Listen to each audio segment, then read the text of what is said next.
This is Try 2. That's what this is. Alrighty tidy, this video is about AJR's album, The Click. It's good shit and you should check it out. A side note though, when referring to the artist or the song itself, I'm going to be saying he for just sort of like a blanket term.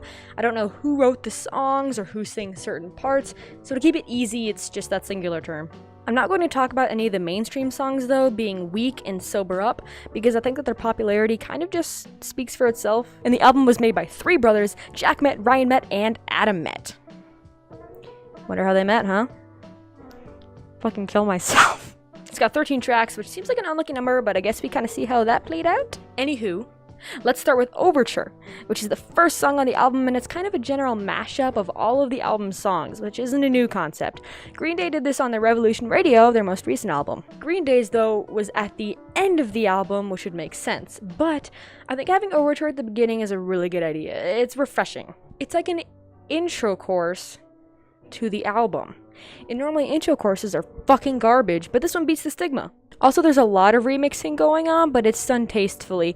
When they remix their songs and their voices, it doesn't sound like an overprocessed Skrillex song, and I didn't need nor want to throw back to 2012, so thank you, AJR. Next is The Good Part, which isn't one of my favorites, but still a great song nonetheless. I can listen to the whole album on shuffle and not have to skip it. It's dusk outside my window right now.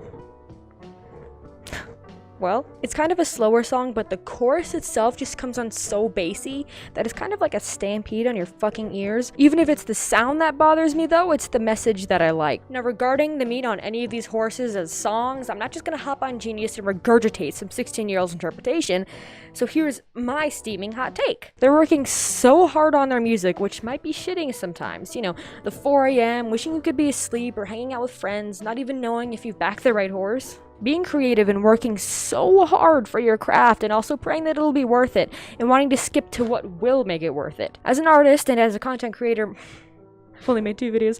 As an artist myself, this is, as the kids say, hashtag relatable. Next is the song Drama, and it kind of reflects personally how I think about drama, in that it's fucking dumb. Unless there's genuinely something to defend or attack and there's a reason to raise hell, then who the fuck cares? Sure, you got offended, but I hate to say it, but it doesn't matter. You know who this song made me think of? This song made me think of that kid who doesn't give a shit if you broke your elbow. That man is a martyr. One lyric that kind of stuck out to me though is reality blows. People make drama because they're bored and they want to pick a fight and maybe feel like they're a part of something. But for fuck's sake, just watch reality TV or something. Just watch Keemstar. Care about celebrity elbows. Don't break your friend's elbows simply because you're sick of seeing perfectly functional elbows. Turning out, this song is 4:20 long. I don't smoke weed, I just sit in my room. Anywho, this song itself, I haven't been able to figure out who it's about. It's kind of mainly about a significant other, but then there's the line, "You say I turned out fine." And that's kind of something that a parent would say, just in my opinion. But the sound of this song, like almost every other, really fits the message. It's got those deep drum hits that drag that heavy-ass message, heavy in a good way. It sounds like he doesn't feel grown up yet. He feels immature, and he's insecure about that immaturity. Immaturity and security. Sorry, I had to fix my getup. You guys get to see my ears now. But anywho, it's about the feeling of being unsure and seeing his own immaturity as a flaw. One thing that AJR is really good at though is sort of these choir type harmonies, and you can really hear that in the background. The sort of the us. No grass today. God damn. No grass today. I want to be at a concert during this song so bad. The message is pretty simple at first, being, hey, you want to smoke dope at our concerts? Fucking go for it, you bud bros. And at about 2:45 and onward, there's this fucking remixed bit that I love to bits. It's a perfect example of their ability to master sounds and still keep it fresh and popping in the hizzy. There is a bit more of a message here too though, and it's like a tiny bit political, just a little bit. Not in a bad way. I'm glad that it's less serious. With all the votes and legalization debates though around the dubious dope, their stance seems to be, it ain't it for me, but it's not doing harm. Which I respect a lot, honestly. And you may be asking, Codepresso, why do you agree with that stance, I don't smoke weed, but I have before, and it doesn't do any harm. So, the next song is 3:30. I partially don't really like it, kind of just because of the intro. It just is a bit in your face, and, you know, when I'm listening to a calm album, or anything else really, and that just kind of blows up in my face, I'm like, holy shit. But I was going to write that the message wasn't deep, then my brain decided to actually fucking function for once. It's about how songs are so short and it's really difficult to put meaning into them, and that's why rappers have it easy, or even YouTubers you could say, because they've got they've got technically an infinity amount of time to work with. But even 10 minutes is like 3 songs. However, radios prefer 3 minutes and 30 seconds, so AJR is kind of struggling with how long should we make this song? How can we fit all of this into 3 minutes and 30 seconds, etc., etc. They want to make a song that's something that people want to listen to, but also has sufficient meaning for themselves, and so that they can say something. The song does have a lot of musical breaks, though, and a lot of chorus repeats, so I don't think his point is really backed up that well. Out of the 3 minutes and 30 seconds that the song is, about 1 minute was spent on music breaks, and 1 minute was spent on chorus or repeated lyrics. So out of 3 minutes and 30 seconds, only 1:30 was spent on new lyrics. There is the lyric, though. You want to skip it if it's wordy, which I totally understand, so they're trying to have meaningful music, but also not bog it down with so many words.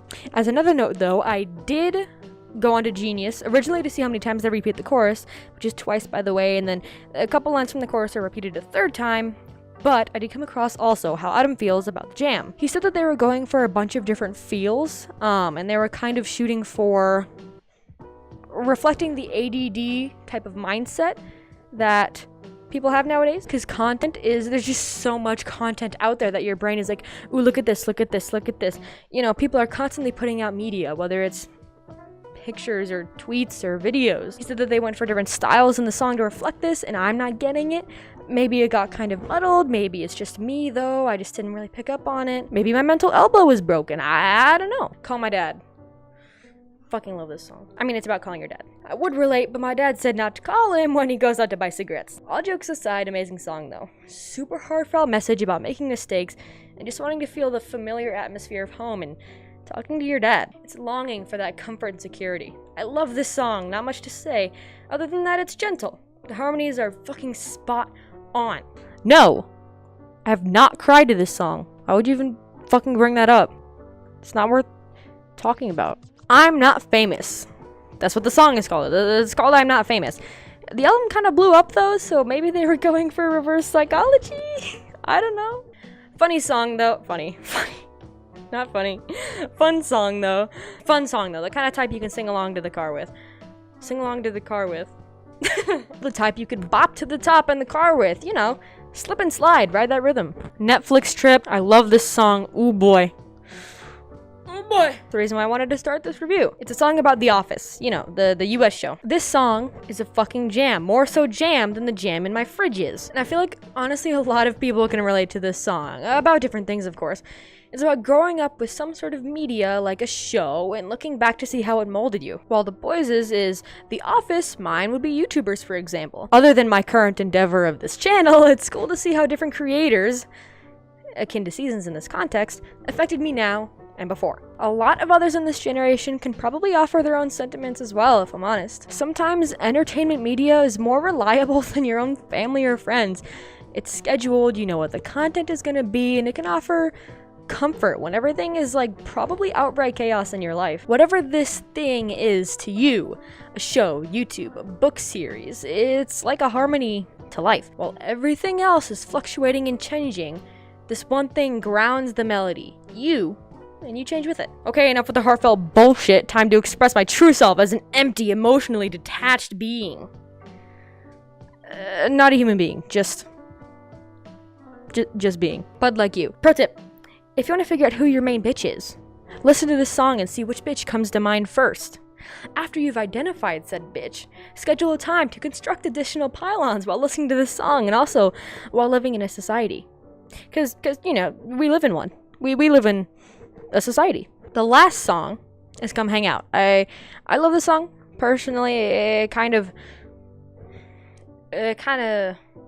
soothes the fear of not really hanging out with people because I've got other things to work on and that I'm not an asshole for it. It speaks a lot to people who just want to work hard. You don't hang out with your friends not because you hate them, but because you've got dreams and shit. Sorry, I'm not gunning for a corporate job or retail in the next 30 years. Not saying people can't enjoy these jobs though. People can enjoy these jobs, but just respect people's fucking dreams, especially if they're actually getting somewhere. Please. And if anything, the line, "You can find a real job," kind of pisses me off. Like, genuinely? Like, fuck you. mate. Pal. Not a pal, actually, if you're disrespecting my hopes and dreams. So that was it. That was AJR's album, The Click. Wonderful album. Even if there's a song that I don't like the sound of, the actual lyrics kind of almost always carry meaning throughout the album. There's no blurbing out shit just to get a song out there. Like, you can tell that they really put heart and feeling into these songs, which is why I really value the album itself. I'm giving this album out of 10. I'm giving it a solid 8.5 out of 10. No, I'm giving it a 9 out of 10. 9 out of 10. 8.5 wasn't good enough. A couple reasons why I'm not a fan of the album is sometimes the sounds are just so heavy and bassy and really mixed. It's not like a shitty mix. It's just not something that I like. But a bunch of the reasons why I love this album is the lyrics, the meaning behind it, the heartfelt message, how a lot of this stuff is like, people don't really sing about a lot of these topics, but it's really relatable. So it's not that people aren't singing about it because it's not relatable. People aren't singing about it because it's not a popular thing to sing about. Please, just go listen to the album. I think it kind of speaks for itself, the fact that I thought it was new, but it's from 2017. It's 10 out of 10. Would recommend it. Go. Fuck, do it.